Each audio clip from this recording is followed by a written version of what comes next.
પાટણ ખાતે ભરૂચ કોંગ્રેસ દ્વારા ઉગ્ર રીતે રસ્તા રોકો આંદોલન કરી રોડના ધોવાણ અને બિસ્માર હાલત સામે તીવ્ર રોષ વ્યક્ત કરવામાં આવ્યો હતો। ભરૂચના નેત્રંગ ખાતે આજરોજ કોંગ્રેસ દ્વારા રસ્તા રોકો આંદોલન કરવામાં આવ્યું હતું। છેલ્લા ઘણા સમયથી રજૂઆતો છતાં નેત્રંગ ચાર રસ્તા વિસ્તારના માર્ગ સુધારવામાં આવતા ન હોવાથી જનતાને હાલાકી ભોગવવાનો વારો આવ્યો છે। ભારે વરસાદ બાદ રસ્તા ઉપર ખાડાઓ પડી ગયા છે અને વાહન ચાલકો ખૂબ જ હાલાકીનો સામનો કરવો પડી રહ્યો છે। ખાડાઓમાં પાણી ભરાતા અકસ્માતોની ભીતિ સર્જાઈ છે।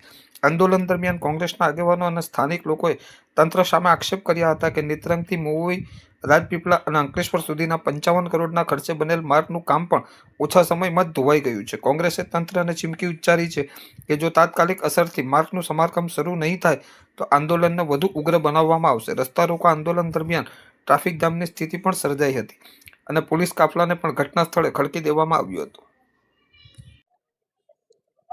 આજે નેત્રંગ ચાર રસ્તાની ઉપર છેલ્લા કેટલા સમયથી આ વિસ્તારની પ્રજા હાલાકી ભોગવી રહી છે।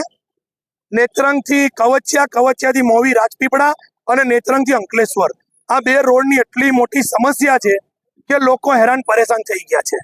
આજે આ મીડિયાના માધ્યમથી કહેવા માંગુ છું કે 5 કરોડ કરતાં વધુ રકમની આ NHI દ્વારા ફાળવણી કરવામાં આવેલી, એ પૈસા કોણ ખાઈ ગયું? અધિકારી કે જે કોઈ પેચ મારવાવાળા કોન્ટ્રાક્ટર, એની પર તાત્કાલિક તપાસ થવી જોઈએ।